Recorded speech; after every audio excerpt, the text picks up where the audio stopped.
안녕하십니까. 미국 의사의 락 이야기 신영섭입니다. 계속하여 무디 블루스 이야기를 하고 있는데 오늘 다 맞출 수 있을지 두고 보기로 하죠.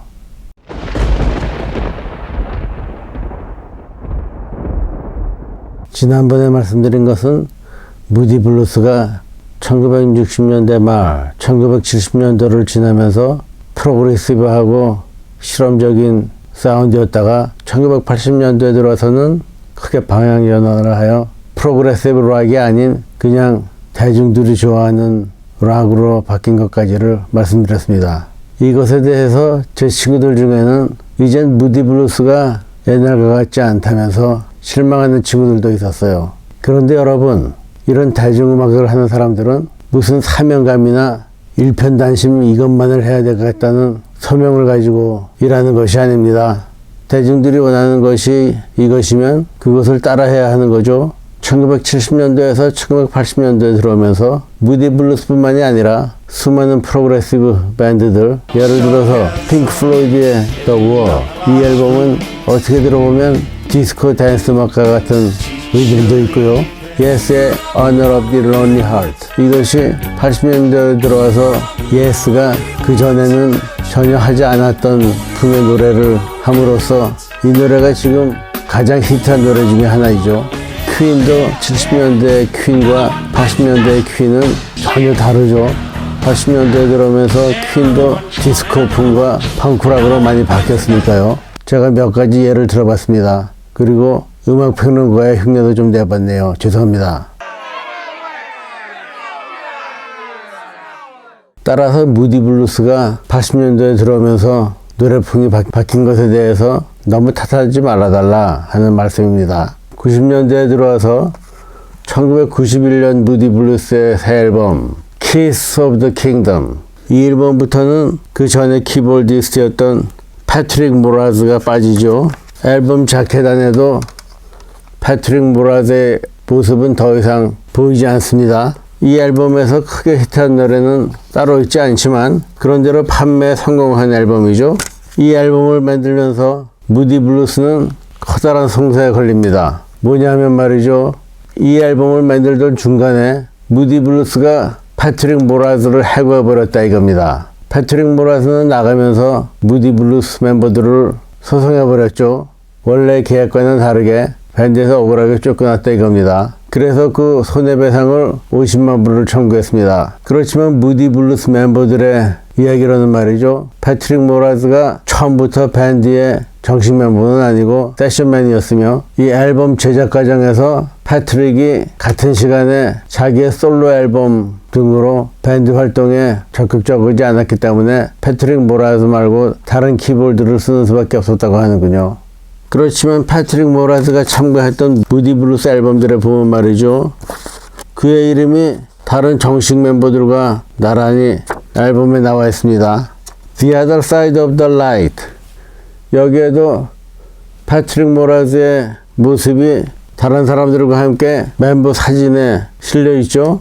술레이몰, 이 앨범에서도 패트릭 모라즈의 어렸을 때 사진이 실려 있습니다. 그러니까 누가 보기에도 이때까지는 패트릭 모라즈는 무디 블루스의 정식 멤버이죠. 이때의 성사는 로스앤젤레스에서 열렸는데 당시 그것을 TV에서 생방송하고 관심 있으신 분들은 그것을 유튜브에서 보실 수가 있습니다. 세간의 주목을 끌었던 이 성사는 결국 패트릭 모라즈의 승리로 끝나게 됩니다. Well, there you have it. The jury awarded Morale $77,175 in royalties from the Moody Blues. 그렇지만 원래 패트릭이 주장했던 50만 불의 손해배상은 아니고요. 그보다는 훨씬 적은 77,000불의 손해배상을 무디 블루스가 패트릭 모라즈에게 주게 되죠. 그 중에 소송 비용 제하고 변호사에게 반쯤 주고 패트릭 모라즈가 가져간 돈은 극히 일부라고 합니다. 그리고 사실은 잘 알려지지는 않지만 패트릭 모라즈 이전의 키보디스트, 오리지널 무디 블루스 멤버 마이크 핀도도 무디 블루스를 상대로 소송을 했었다고 합니다. 자기도 억울하게 밴드에서 쫓겨났다는 것이 이유였죠. 이때는 법정 소송까지는 이어지지 않고 그 전에 무디 블루스가 마이크 핀더에게 손해배상을 얼마 주고 합의로 끝냈다고 합니다. 그러나 한편 마이크 핀더는 무디 블루스의 옥타브 앨범 발표 이후에 투어 공연하는 것을 거부해서 무디 블루스는 그 대신에 패트릭 모레스를 쓴 것이었고, 그것을 이유로 마이크 핀더가 자의반 타의반 무디 블루스를 떠났다고 보는 것이 맞다고 봅니다. 그래서 91년에 이 앨범 Keys of the Kingdom 이후로부터는 키보디스트들이 여러 명 있었는데 모두 정식 멤버로 취급하지 않습니다. 세션맨들이죠. 이 무렵 또 한해 무디 블루스 공연에서의 변화는 이때부터 무대 위 한쪽 구석에 여성 백보컬이 2명 있었습니다. 백보컬과 율동을 하는 것이죠. 제가 1992년 텍사스 휴스턴에서 오랜만에 보았던 무디 블루스 공연에서도 여자 백보컬들이 있는 것을 보고 놀랐습니다. 그 전에 프로그레시브 락을 할 때와는 전혀 다른 모습이기 때문이었죠. 여성 백보컬들 뿐만이 아니라 저스틴 헤이월드까지도 무대 위에서 노래하면서 이렇게 춤을 춥니다. 따라서 무디 블루스는 그냥 락앤롤 밴드로 변하고 말았고 상업적으로는 계속 성공했습니다.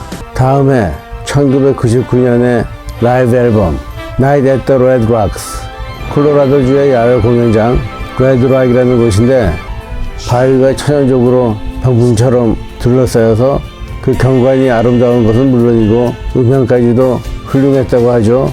많은 뮤지션들이 요즘도 여름에 그곳에서 공연을 하곤 합니다. 콜로라도 심포니 오케스트라와 협연을 했는데 사실은 이것이 무디 블루스의 첫 오케스트라와의 공연입니다. 오래전의 앨범 Days of Future Past, 특히 이 노래에서 낮은 화이트 세튼을 하면서 오케스트라 연주가 들리지만 사실은 이때 무디 블루스가 먼저 자기네들끼리 스튜디오에서 녹음을 하고 오케스트라는 거기에 맞춰서 나중에 첨가한 것이었습니다.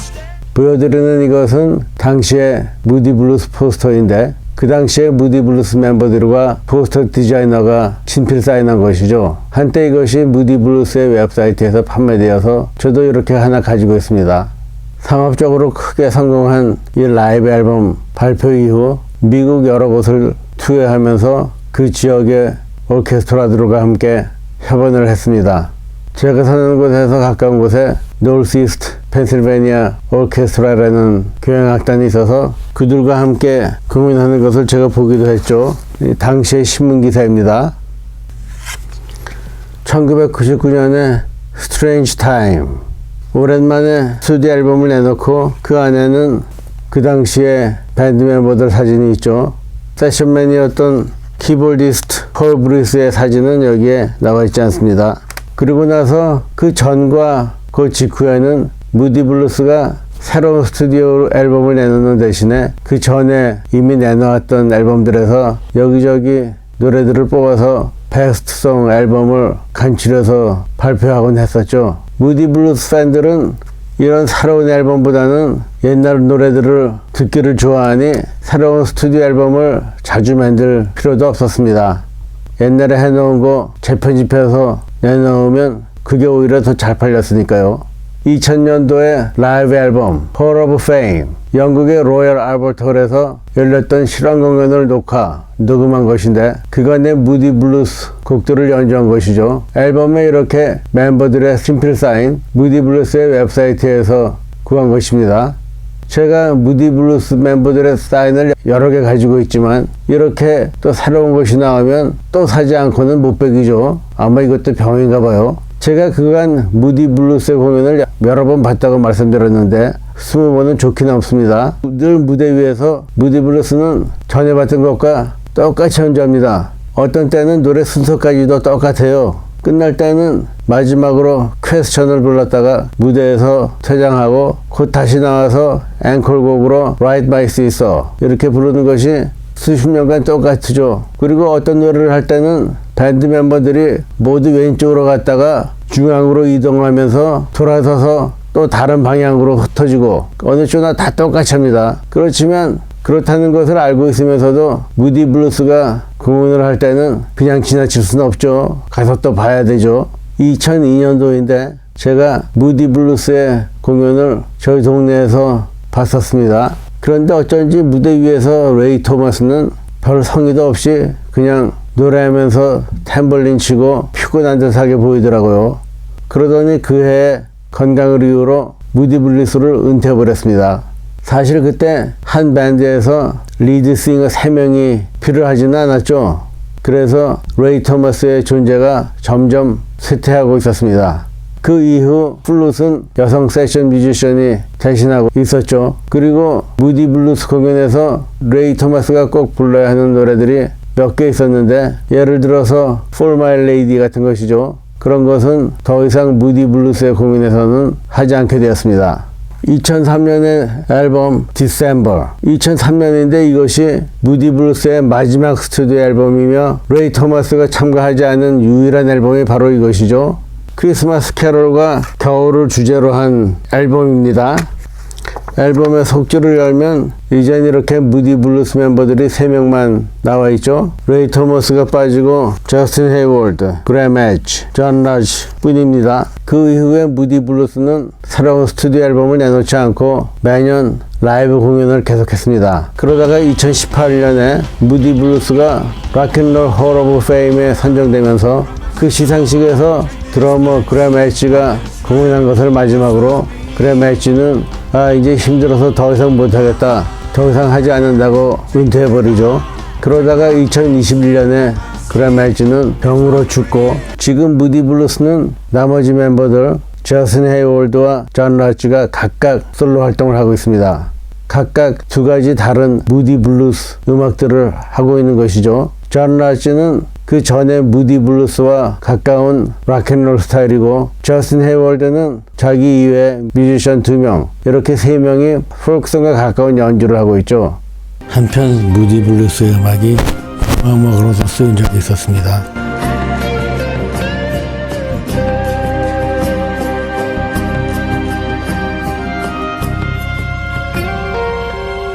무디 블루스에서 음악 활동을 옛날부터 지금까지도 가장 활동적으로 하고 있는 사람은 바로 이 저스틴 헤이월드입니다. 이것은 오래전에 나온 그의 솔로 앨범 나이트 플라이, 그리고 보여드리는 이것은 Moving Mountains.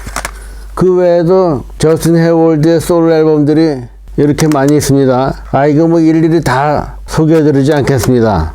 이것은 가장 최근의 솔로 앨범 Spirits of the Western Sky라는 것이고요. 그리고 그는 다른 사람들의 앨범에도 많이 참여했습니다. 예를 들어서 Yes의 키보디스트 릭 웨이크먼의 솔로 앨범 Return to the Center of the Earth, 여기에서도 저스틴 헤이월드가 노래를 맡은 적이 있고, 한편 이 앨범에서 블랙 세바스 아지 오스본 이야기를 할 때 말씀드렸던 것처럼 아지 오스본도 노래를 한 곡 했던 것을 기억해 주십시오.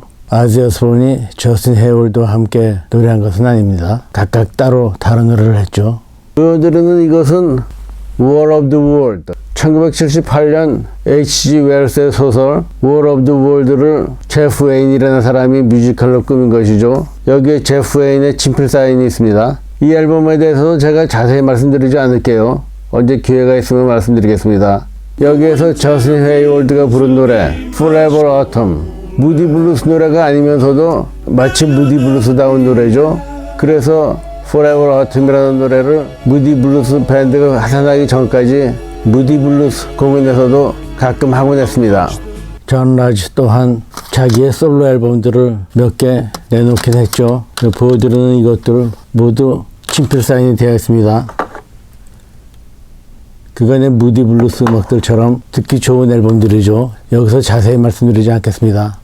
마이크 핀들도 Among the Stars라는 솔로 앨범을 내놨었는데, 이것은 그간의 무디 블루스 음악과도 동떨어져 있고 저는 별로 즐기지 않았죠. 이것으로 무디 블루스에 관한 이야기는 대충 마치기로 하고요. 다음 말씀드릴 밴드는 뭐 생각나는 대로 하기로 하죠. 그럼 시청해 주신 여러분들 대단히 감사합니다. 안녕히 계십시오.